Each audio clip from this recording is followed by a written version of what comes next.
Maisha mtaani hayana benchi la kupumzika. Hapa hakuna kocha atakayekutoa nje ukapumzike. Hapa wewe ndio mchezaji, wewe ndio kocha na wewe ndio mashabiki. Unapoamka asubuhi, jua likuulizi umechoka au la. Linakuambia tu leo pia unatakiwa upambane. Siwezi choka sio kwa sababu tuna nguvu kuliko wengine, bali kwa sababu tuna watu wengi nyuma yetu. Kwa sababu nyuma yake kuna mama anasubiri pesa ya unga. Kuna mdogo wake ana ndoto ya kuvaa uniform ya shule, lakini ada ni ndoto nyingine. Kuna familia nzima imeweka matumaini yao kwenye mgongo wake kama mzigo usioonekana. Hii dunia haikusamehe ukiamua kuchoka mapema. Lakini mtaa umetufundisha kitu kimoja kikubwa. Mashujaa wa kweli sio wale wanaoshinda kila siku, ni wale wanaokata.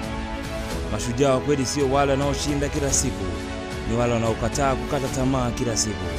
Na ndio maana ukisikia mtu anasema siwezi kuchoka, usichukulie kama neno mepesi. Hiyo ni ahadi, ni vita, ni moyo unaokataa kushindwa hata ukiwa umechoka tayari.